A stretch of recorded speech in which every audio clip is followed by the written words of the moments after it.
Welcome, everybody. Thank you for everybody coming out today.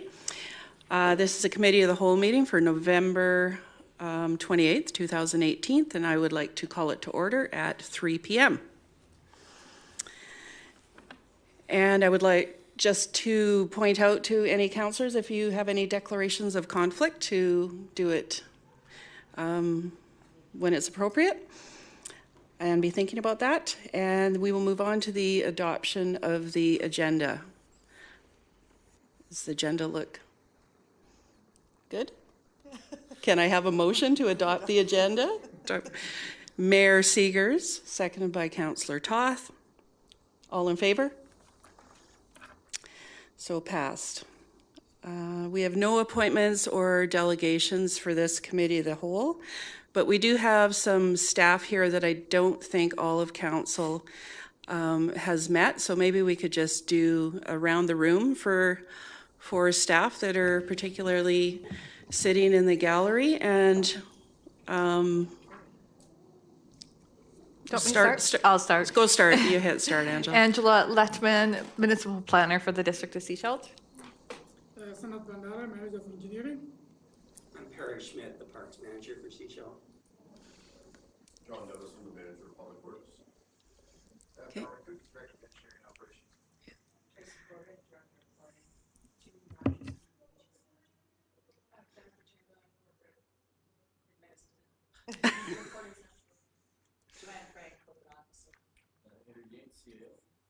Doug Stewart, Director of Corporate Financial Services. Ben Curry, Manager of Financial Services. Awesome. Thank you. There's a quiz later. Yes, there will be. We're going to mix up the signs. Yeah, mix up the name tags. Okay, so moving on to new business, 5.1, rezoning application. And at this time, I would like to ask for a motion to receive the report from the planner. So motion by Councillor Scott and seconded by Mayor Seegers. All in favor? And we'll turn the floor over to you. Thank you, Nick. Madam Chair, members of the committee, I didn't realize this television wasn't working. So in order to have a look at that, could we get full screen mode on the? Okay, oh, and my notes. So this is a rezoning application for 6317 Bly Road. This will be your first rezoning, I think, looking at this. So I've brought up a slide here about the BC Local Government Act, and Part 14 talks about planning and land use management.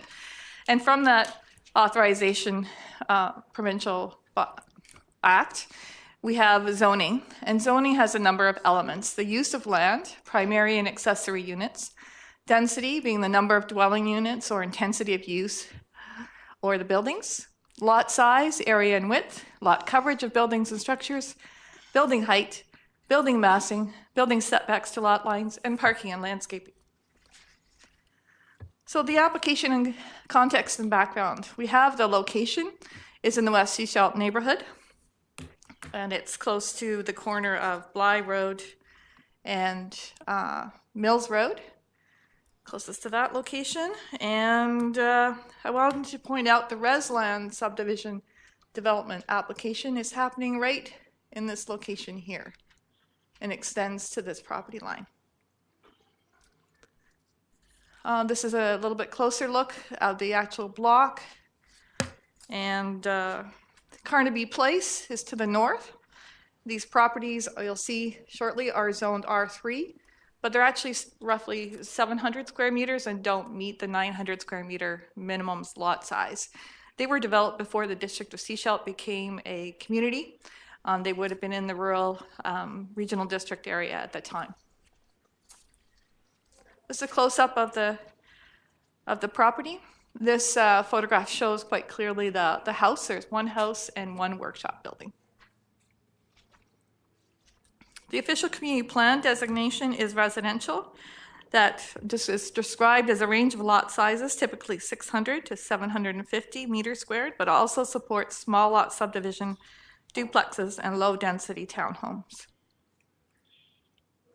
The zoning, as you can see, is R3. And there's quite a large amount of R3 in the area. Minimum lot size on an R3 is 900 square meters. And you can see this is R3, but smaller. And these are the areas that are actually zoned R1. And so is the waterfront, all zoned R1. The existing Bly Road was developed in approximately 1978 to a rural standard. And you can see the frontage of the property ranges from approximately here to about this location here. There's a rock outcrop in the northwest corner of the property. So the rezoning proposal. They're looking to rezone from the R3 zone to an R1 zone. The density then, this is a comparison, and you have that in your package between the two. Differences being the area of the lot, the minimum area, as well as the lot width. Essentially everything else is the same. So lot width in the R3 zone, the current zoning is 23 meters and 900 square meter minimum lot size. If they were to subdivide with that zoning in place, they would get approximately 4 lots. So they would like to rezone to R1, 500 meters squared, and looking at a range of properties that would give them 8 lots ranging in size from 500 square meters to 603 square meters. I did want to point out as well that the application is dependent upon getting this statutory right-of-way over Lot A. And the owner has agreed in a letter form, but to get it legal, we'd like to get it as a statutory right-of-way so that the storm water and the sewage water can connect to the lines on Mills Road by gravity. It's important to do the servicing by gravity. The property slopes from this location, you can see in this direction here. The official community plan designation for residential, again, typical lot sizes, 600 to 750, and this is an excerpt from the plan. 10 units per hectare is the base density, and 20 units per hectare is the maximum density. The applicants are requesting 14.5 units per hectare. So staff are recommending community amenities, and we have spoken to the owners, and they are amenable to these amenities being provided. So all new homes being constructed to an adaptable accessibility standard, secured by covenant. A cash contribution of $101,784 to the Affordable Housing Fund. And extended Bly Road improvements constructed to an urban local half-road standard from the subject property east to the center line of Mills Road, and from the property west 63 meters towards Kensington Road. And that essentially is this location here to the center line, and from the property line here over to the res land property. And this way, we hope to have the improvements made to Bly Road that will see it continuous within the next year or so. So we're looking at a sidewalk, street lights, that will make it safer for the pedestrians in the area to walk. We're also looking for a statutory right-of-way here. We spoke about that in terms of getting that as done as illegal. That is almost incumbent upon for the subdivision to go forward. It's very important to have that, and we'd like to make that a condition of final adoption of the bylaw. So typically, I just wanted to go over the next steps in terms of how the process works. If the recommendations are passed today, they'll go to council. Then if they're passed there, staff will prepare a bylaw. The applicant will host a public information meeting, inviting members of the public and neighbors to come to find out more. Council will then consider a first reading of the bylaw. Then there will need to be a public hearing. Council considers community input at second and third readings. Applicant provides community amenities and statutory right-of-way, and council considers the final adoption of the bylaw, fourth reading. Meanwhile, the subdivision that's been applied for can also be considered by the approving officer during the above steps, so that there's no delays. In terms of also council's authority, council can at any time stop the process. All of these steps are conditional on the ones above, except for the last one. So our recommendations today are that, I think you have them in front of you, that staff be authorized to draft a zoning bylaw to rezone the property from R3 to R1, and that the following community amenities be secured. And that's all new homes constructed to an adaptable accessibility standard, a cash contribution in lieu of a unit, so $101,784, and extended Bly Road improvements. And that prior to the adoption of the zoning amendment bylaw, that a statutory right-of-way be secured. Thank you, Madam Chair, and members of the committee, if you have any questions. Thank you. Questions, Council? Councillor Toth? Thank you. There's the requirement to build to adaptable standards. And then further on in here, it talks about the community amenity contributions. One of the items being adaptable, accessible housing, one dwelling per lot at $1,000 per lot, total value of $8,000. Is that the valuation of building to accessible, or is that as well as the building accessible? That's building to an adaptable standard that would allow a new homeowner to make that adaptation at very little cost. So it includes blocking behind walls, level entry, so that person doesn't have to build a ramp, slightly wider front door, a bathroom large enough to be transformed into a roll-in shower, that kind of thing. Because accessibility comes in all different levels. And so we're looking at something that's adaptable in the sense that the next person doesn't have to go through an enormous amount of cost to renovate. So this is the sort of approximate value of doing those modifications Yes. to the construction. Thank you. That was all. Anybody have any other questions? Councillor Lamb? So on their side of the street there, we're asking for sidewalks, are we? Yes, we're asking for, so urban half road. So they would do improvements to the center line of the road, and it would include a sidewalk on the south side there. Okay. As I mentioned, the Resland development will be doing a sidewalk from here to here. Right. So we're looking at, it would be a great opportunity to get this block finished with a sidewalk. Okay, so there's no other sidewalks in that subdivision up in there, that area, is there? There's sidewalks in the other part of Resland development. Let me just go back Okay, one yeah. here. So then this will tie in with the older part, there's no sidewalks, but the new part there will be. Yes, Okay, and there'll be just sidewalks on one side of the road? yes, that's correct. Okay, So this area here, what's this photograph dates back to when they were developing it. There's sidewalks in here, and then all the new development at the lower part will have sidewalks as well as McCourt Road. good, thank you. Any other questions?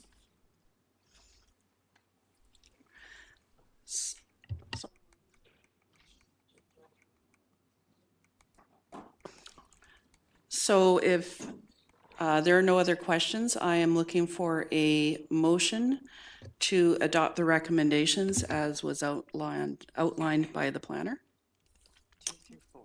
2 through 4. Okay, Mayor Seegers has put a motion that we adopt the recommendations, numbered 2 through 4, as outlined by the planner, seconded by Councillor McLean. All in favor? Carried.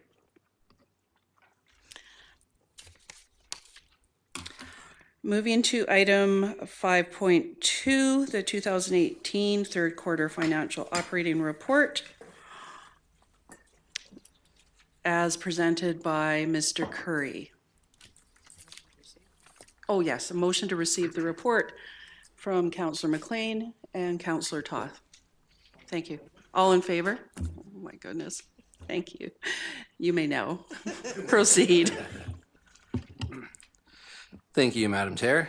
My report today presents the district's third quarter financial statements to provide the committee an update on the district's financial activity from the period January 1 to September 30th, 2018. The finance team's goal is to provide council the community and the organization with regular updates for the financial position and stability. We will continue to provide quarterly updates for the second and third quarters each year, in addition to presenting the year-end financial statements in late April, early May, unless directed otherwise from the committee. We're producing the quarterly reports with our financial statement software to continue to provide the same look and feel as our year-end statements. We'd like to help the committee become acquainted with the format, and we're happy to answer any questions or provide any further breakdown of the financial information that's provided. Overall, we're on track with revenues and expenses for the year. There are no material concerns to note for the year. We are 68% expenses and 98% revenue collected for the year. Planning application revenue is forecasted to be approximately $110,000 for 2018, and the building permit revenue is expected to finish at approximately $320,000.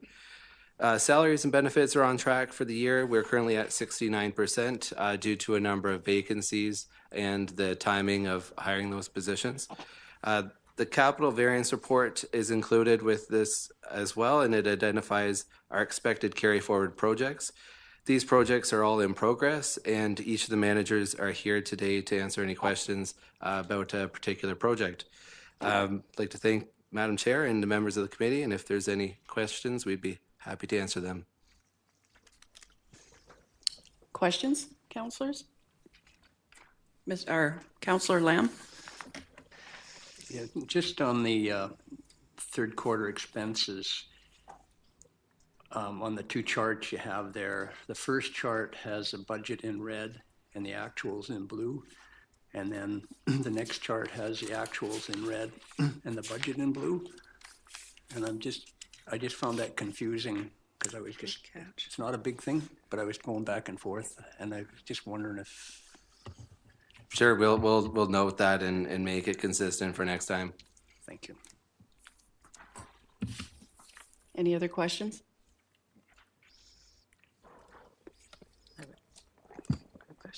Mayor Seegers? Thank you. So you've done the general report, and now we've got reports coming from each of the areas as well? Is that, okay, so I've got some questions on this variance report. Let's go to page 23.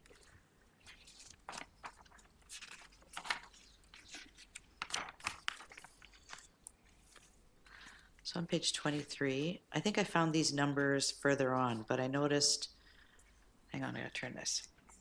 Let's switch this. It's too big for that direction. Private contributions, community services and public works. We had a budget of 72.2, and yet we had higher than anticipated revenues come in. So we're at 201%. And I think that there's details on that later on, I think I found as I went through. Perhaps you can identify those.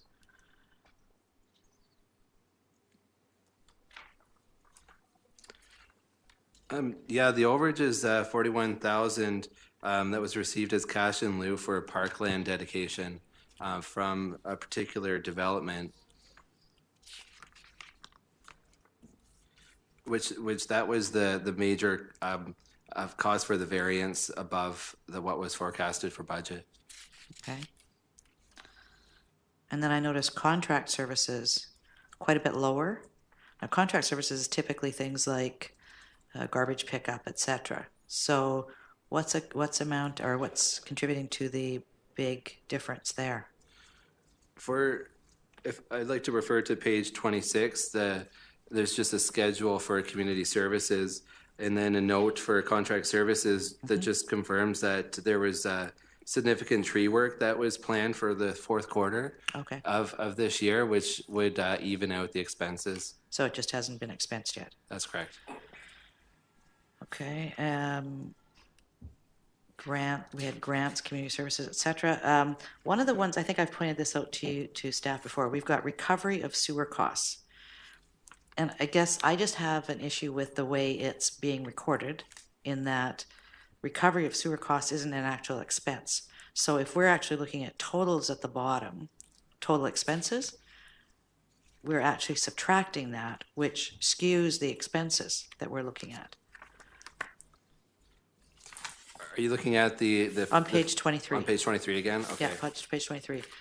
At the bottom of expenses, yeah, if you could, Jennifer, go right to the left there. Yeah, the 374. 374, 362, right? So if we're looking at total of general government, look at our total expenses, it's not actually giving us a clear picture of the expenses because we're doing a recovery. We're reallocating basically sewer costs. And your comment is that we'd rather see these offset the individual departments. No, not necessarily. Separate, probably separate below the total, so we can see where it's coming off on the end. And I'd look for input from staff. Madam Chair, I can answer that. Really, it is the concept behind here is that within the expenses here, there are finance, HR expenses that should be attributed to the sewer fund, not the general fund. So within the salaries, travel, supplies, et cetera, are expenses that are attributed to the sewer fund. So that's why they're being reduced there. So that $1.8 million are the expenses that are attributable to the general government fund. And the sewer fund is actually taking those costs. We just don't detail, we don't move them over line by line. It's a simple allocation at the end. So that 1.8 million is a true reflection of the cost to run the general government services in the district. So then what you're saying is the salaries and benefits amount there is not actually accurate then, because part of that is also in the reallocation of the recovery of the sewer costs. Yes, it's accurate of the total salaries and benefits, but within there are salaries and benefits that should be attributed to the sewer fund, such as a portion of finance, mine, Ben's benefits, HR, et cetera. So that's what's included in there. So it's a reallocation to identify the cost for each fund, if you want, or the two funds. I know what you're saying. I'll think about that. Okay, does anybody else have any questions? No. Okay. Councillor McLean? Okay, there we go. So going to page 34, emergency additional projects. I was wondering if we could just detail the municipal hall office furniture, how that is an emergency, and it seems odd that the budget was taken from Marine Way retaining wall, which is a very different type of project. Madam Chair, it's actually an additional project, not an emergency project. So this list includes both those things. And really it was the fact that the Marine Way project came in significantly under budget. So that's where there were funds available to allow us to transfer from. And could you speak briefly what the office furniture, we're talking chairs, tables, that kind of stuff? It's actually 9 workstations in the middle of the office, where we're increasing from 7 to 9 workstations. We're getting a little bit crammed in there, so we need more space. Okay. Or more seats, really. Perfect.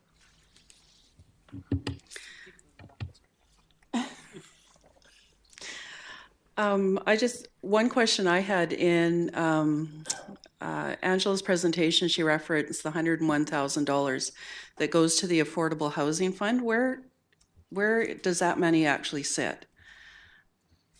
Whereabouts in the, is it actually a separate fund? It is a separate fund, and Doug's going to be getting into that with the deep dive scheduled next week in the workshop. Okay. And this is purely just looking at operational day-to-day budget. Okay, perfect.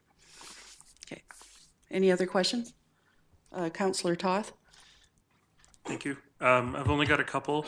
On page 31 in the sewer operating, it talks about Graco biosolids transportation not being included in the budget. Given that Graco has been acquired by Waste Management, do we know that this is going to be something that is even possible going forward, or? Yes, and we just recently updated our biosolids contract and agreement. Is Darwin beside me here? I'll refer to Darwin here. That's correct. We did an RFP, and we've got a proponent that is going to be providing those services. And Sailor Soils, we're just in the process of finalizing those agreements and hope we can have them signed by the end of the week. Okay.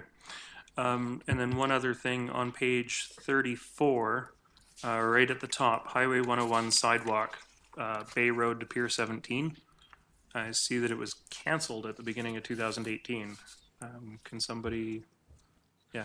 This project was contingent on receiving matching funds from Ministry of Transportation, and which we did not receive the go-ahead that they were available to match funds, so the project did not go ahead as scheduled. Okay. Thank you. I think that's it for now. Anything else? Last chance. Thank you so much for that report. Thank you. You're welcome. And we will move on to 5.3, third quarter update by department. And we're going to start with our CAO. So we make a motion to accept his report. Councillor Scott and Councillor Toth. Thank you. Thank you, Madam Chair. Oh, sorry. All in favor? Stop it, Andrew. Stop right there. So carried. It's going to be a long 4 years. It'll settle shortly, I'm sure. Thank you. Thank you, Madam Chair. Yes, this is the third quarter narrative from each of the departments over their operations for the last quarter. This is a undertaking that we started at the beginning of the year to provide council with a written narrative of operations as they relate to the financial statements you just received from Mr. Curry. So the report is just for information. This works against the existing strategic plan and a couple of other documents from the previous council that a top 50 list of actions they wanted looked at and a number of other things. As we've just completed the strategic planning session with council last week, and we'll be firming that up again next week after the deep dives. All this will change, of course, as we insert your material into it. So this was just the final one. From here, this immediately becomes our annual report. So that's how this template is set up, so that first, second, third quarter, and then your annual report comes out right after that. So that's what it is.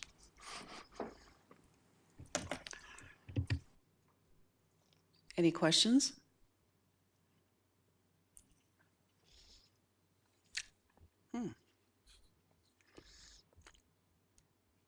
I'm just making sure I didn't have any, because I wasn't expecting to have no questions.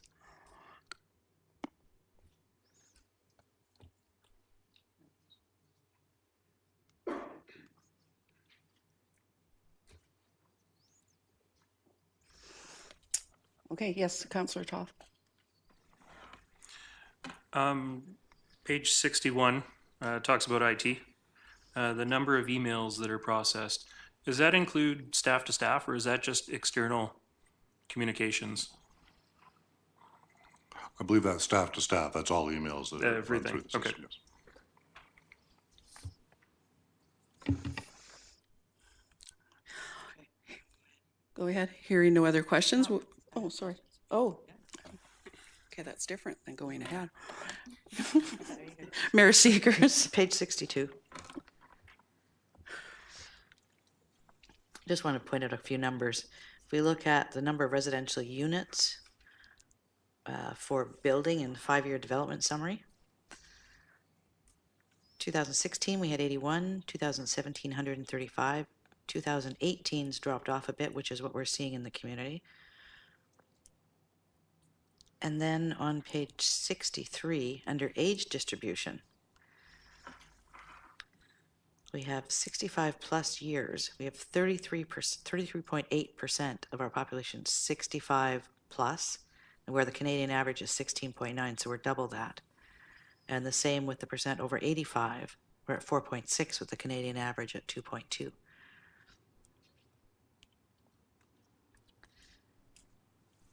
Page 65. This comes back to what some of the counselors have talked about.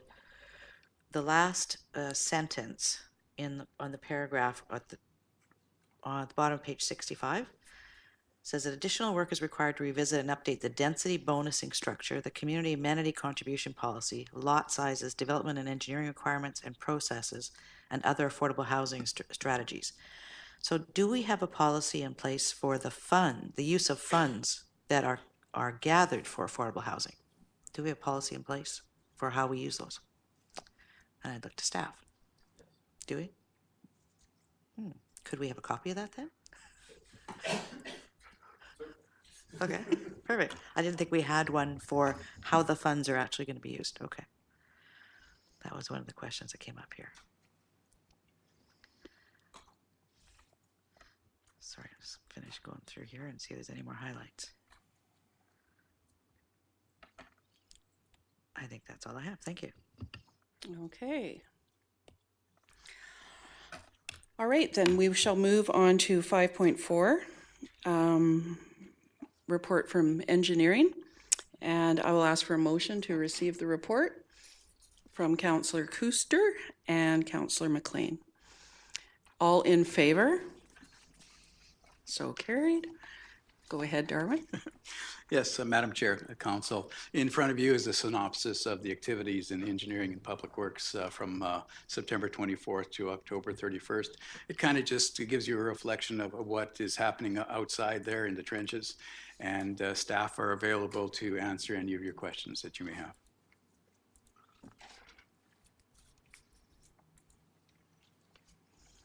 Councillor Toth. Thank you. Two things jump out at me right away. On page 81 down at the bottom, Torito Street, Ocean Avenue drainage improvements and outfall. Estimated completion date end of November.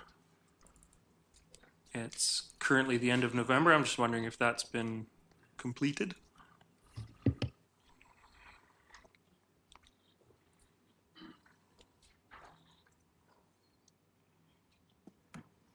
Thank you.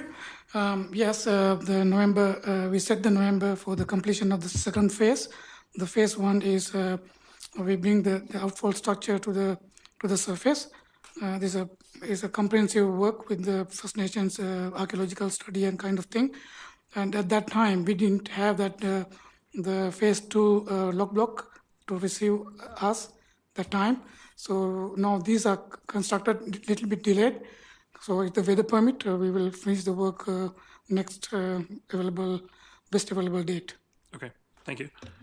And then on page 82, under Trail Avenue Alignment and Safety Improvements, there's apparently a report to Committee of the Whole scheduled for November 28th.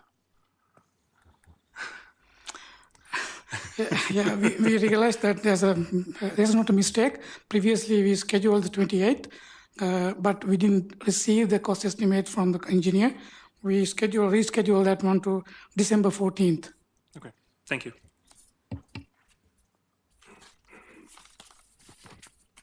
Any other questions?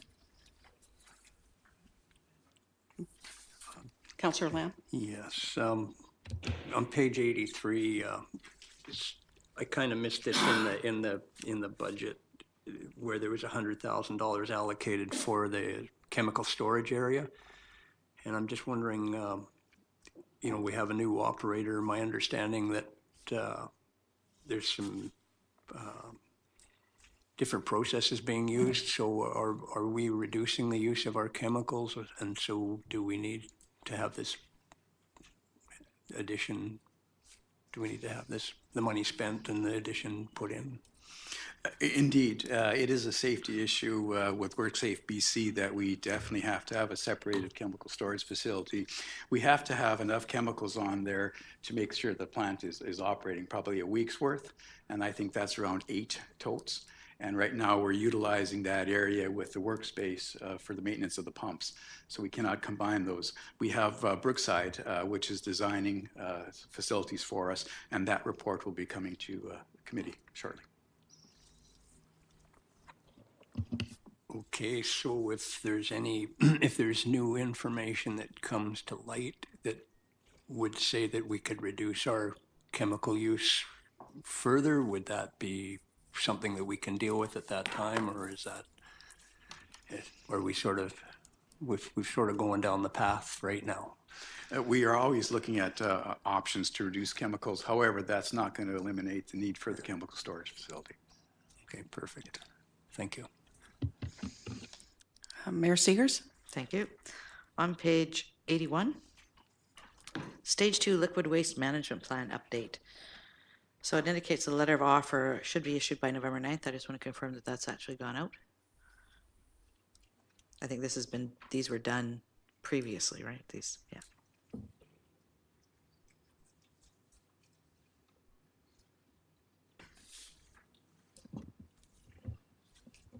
Thank you. We have completed the kickoff meeting for the liquid waste management plan, and the final there's a few stages of the public engagement meeting, and in addition to that, the First Nations. So the completion date is scheduled October 2019, the final report. Okay, so the date is moving out a bit? Yes. October 2019, okay. There's another one on page 83. Wharf Avenue Sidewalk, Cowrie and Dolphin Design. So it indicates an open house with date to be determined mid-November. Obviously, that hasn't happened. So do we have a new date on that one?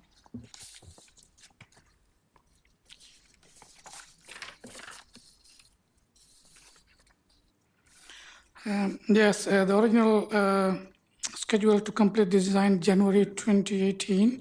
So now it's moved to that February 2018. So it's 2019. So does that mean that we should be having an open house sometime this month yet? Or in January? No, it's January. January. Okay.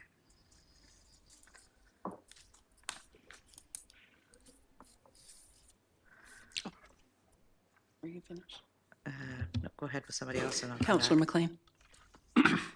So page 83, another question on the Wharf Avenue sidewalk. The previous councillor made a comment about biting off more than we can chew with some of these engineering projects. And I see in here that surveying is being completed in-house. So that's shifting work from external contractor to an internal staff member. So I just want to check in that we are able to complete all these projects and we shouldn't be maybe putting more out to external contractors. The reason we shift the surveying from the out contractor to complete the project within the budget. So otherwise we have to spend another $7,000 for the surveying. So we save that money while we are doing that in-house. Okay. Any other questions? Mayor Segers? Page 84 is for Perry. Knotweed at Mason Road. So invasive species, I know we have a number of them around the community. I'm just wondering how if you're getting a handle on the knotweed in particular, if we're getting more sprouting up. And then there was also not Scotch broom. No, the other one over on, yes, the gorse. Yes, and your exact question would be Well, what the knotweed was at Mason Road was it did crop up, and then when we receive reports on it, we call our contractor and he goes and deals with it. Okay. So it's an ongoing program. As you know, once a year in the spring, we tackle it, and those are the areas that we've kept the list on all year long, but new areas arise throughout the year, and that's when we call the contractor and try to deal with it as they crop up. As far as the gorse goes, the contractor at RTC is aware of the gorse on the property and was to dispose of it properly. I haven't followed up on that, but that was relayed to him. And now we can tackle some of the problems on Snicket Park mechanically and hope to win in that area. Okay. And knotweed, I know that there was a concern about disposal. Where do we dispose of it? We don't. What we do is we deal with it on site, and then we let it desiccate on site. The recommendation at the most recent recommendation is to you're allowed to stem inject again. So we cut the stem over the third node, inject it, and leave the clippings on site. They don't get moved. Okay. Then page 85, that's all I have for you. Thank you. Oh, thank you. Page 85, Public Works, Solid Waste RFP for 2019, closing November 23rd. So we have submissions on this? Details?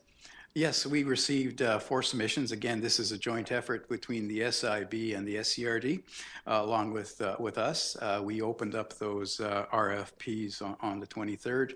We're in the process of reviewing those. We did receive 2 RFPs for service and 2 for totes. So we're quite excited as we're going through them. Okay, and does that also include organic collection? Or organics, recycling, and solid waste, yes. And then organics would start beginning of February? The organics would be probably in March. March, okay. Yes, our contracts, what's called end February 28th. Thank you very much.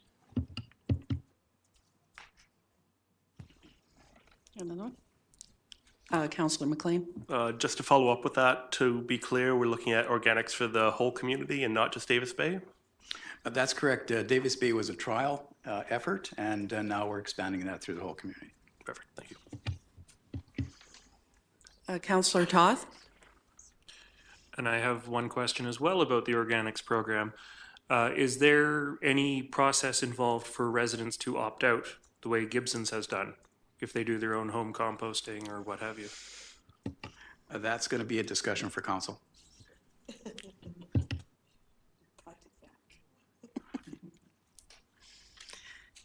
Any other questions?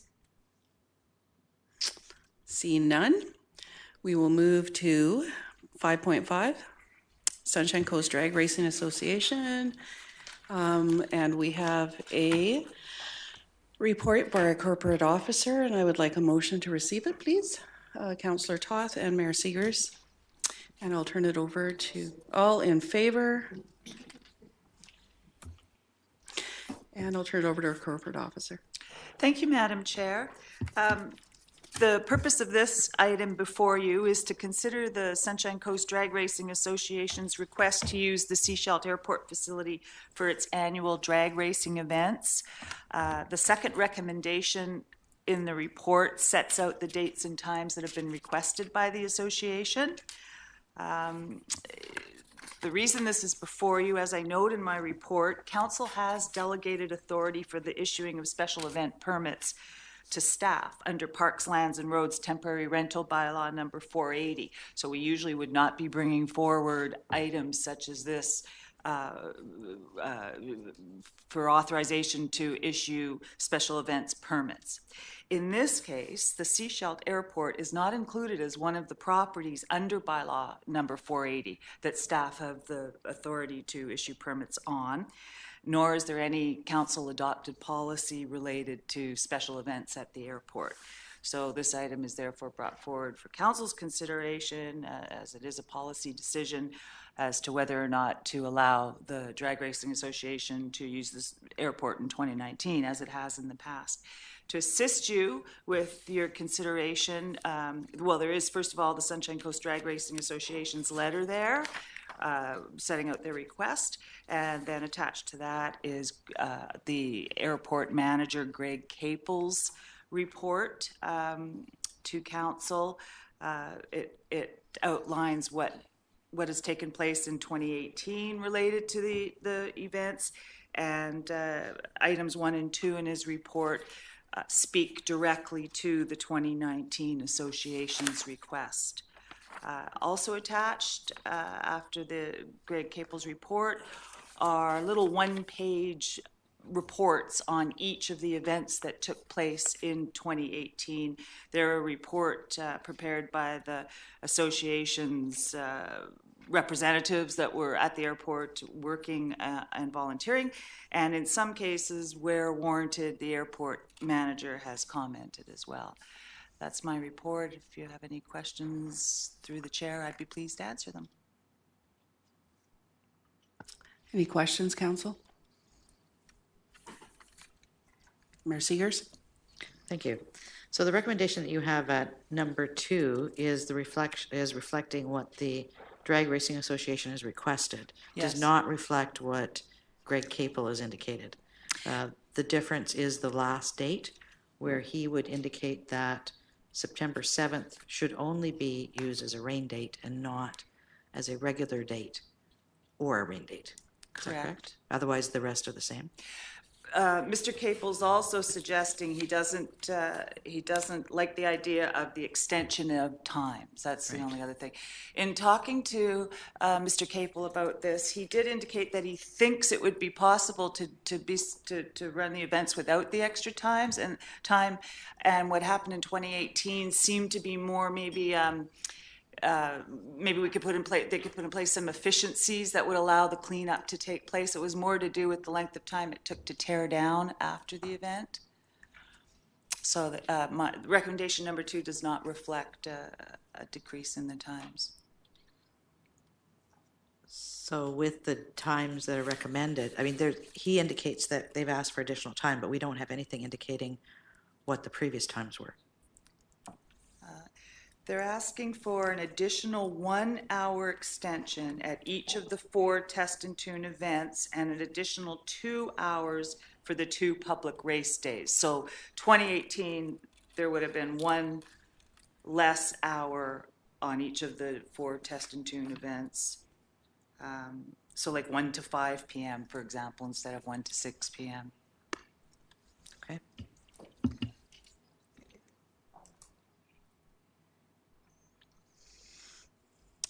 Councillor Toth? This isn't so much a question, it's just something to think about when we're talking about this. I went back and I looked at the previous airport managers' reports for the drag racing and whatnot, and this group is definitely showing marked improvement on their process every year.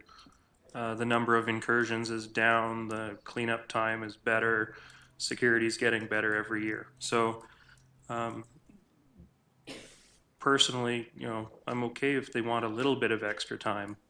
I don't know if they need 2 extra hours. I mean, in all of the reports that I could find, I only found one from this year, one date this year, where they weren't able to get all the vehicles through within the time allotted. So I don't know if they need the extra time, but it's important that we try and balance our airport users as well. So that's my only comments on the matter. Who do we have sitting at the microphone?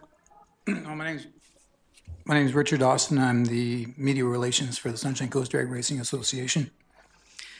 Can you give us a snapshot of why you would potentially need an extra 2 hours in 3 minutes or less? I think what happened last year was it was the August race and there were some computer challenges. Yeah, there sure which, was. as we all know, what happens with computers sometimes.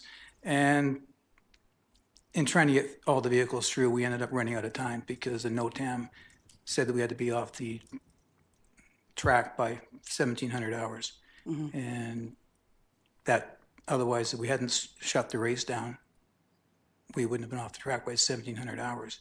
So we're looking just to extend that with a bit of a buffer. So should it happen in the future, God forbid, that we'd have some ability to finish off our races. Because it ends up everyone goes home disappointed. And then we wanted to redo the races in September, and we couldn't do that because of a weather concern.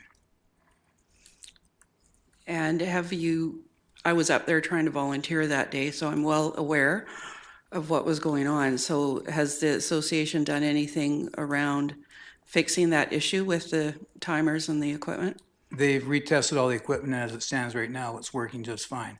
But it is to completely re-upgrade all the computer equipment is probably $15,000 to $20,000, which our club doesn't have that kind of funds available. Okay, thank you. Thank you. Any questions? It's not listed in this report, but has there been any discussion with the group about the cleanup of the runway as far as residual rubber that's building up over time? There is definitely residual rubber at that one end of the runway. the rest of the runway probably doesn't have that. It's probably a little bit, but not a lot. At the end of each event, we do a thorough check for debris that's on the track and remove anything we may observe. But no, we don't, haven't taken any rubber off there, no. Okay, so there's no plan to do any scraping of that, or? I'm not sure. Greg might be able to comment better on the condition of the asphalt so as far as you start trying to tamper with it, right? It works well the way it is right now, but it is old asphalt. Mm-hmm. And just switching gears, have you had discussions with Greg on the impact of extending this time with his operations? He's getting busier, so he's delaying all his flights to manage your events. Yeah, I would say his comments in his report reflect what he's said to us or to me before and stuff as well. Okay, thank you. Any further questions, Councillor Lamb? Excuse me, I was just wondering, what is the condition of the asphalt at the airport? It's certainly serviceable. When I go down the track and check it, there's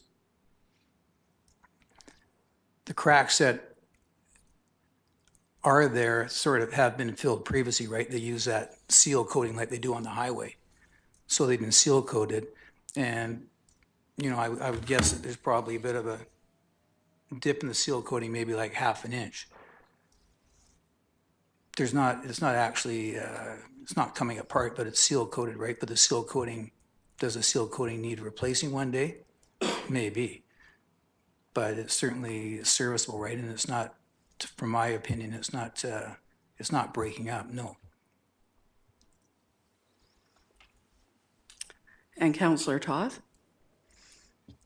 Just one question, and actually maybe Councillor Scott can answer it for me, but the NOTAMs that are issued, if you guys do finish with your race early, are you able to reopen the airport early and end the notice, or is it in place right through to the time allotment?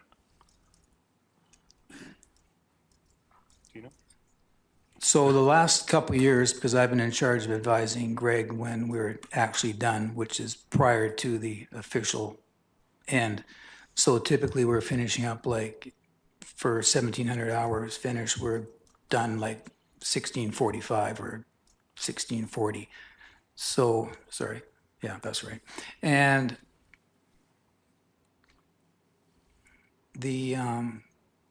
I usually tell them like about 5 minutes, 10 minutes beforehand.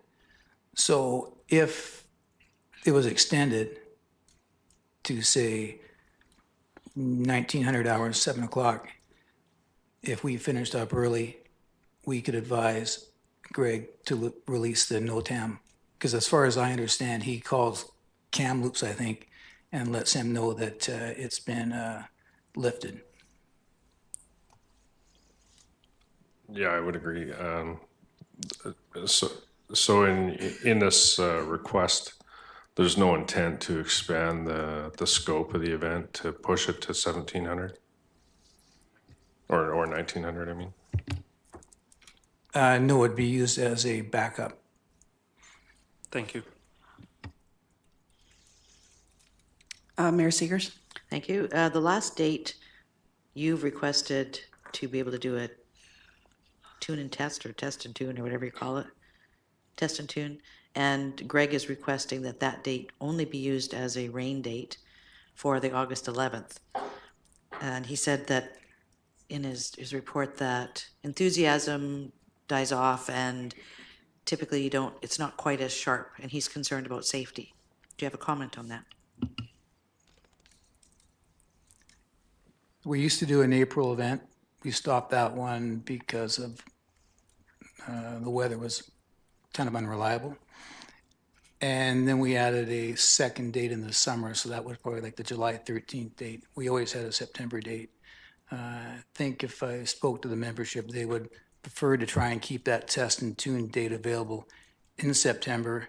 And I know that way would still give us 6 dates, which I know from the membership they would like to have 6 dates because that's what we've been going on for the last 4 or 5 years. So preferably, I'd like to be able to keep it.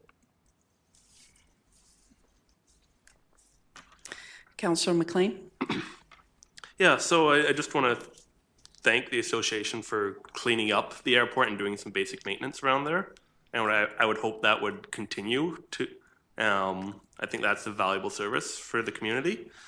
And I feel like if the council's all right, I think the general direction is don't expand the scope of the event with the time extensions and just keep the scope as is and try and get the airport open earlier if possible, but you have that flex time if needed. So that's, if you could convey that to the membership, I'd appreciate that. Okay, so seeing no other questions, I'm going to ask what council's pleasure might be. Councillor McLean? I will move recommendation 2 as written. Do I have a second? I should recap this. Recommendation 2 has been motioned by Councillor McLean, seconded by Councillor Toth. All in favor? Any opposed? That motion is carried. Can I just add something? I would like to thank the new council for the support, and all the councils have been in here before.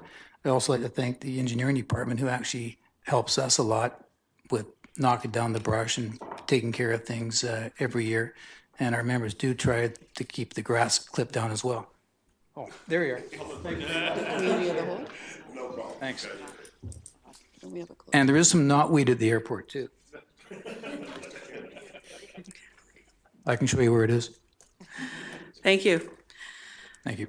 All right, that is the end of our agenda. I'll have a motion to adjourn the meeting by Mayor Seeger, seconded by Councillor McLean, and it is 3:50. All in favor?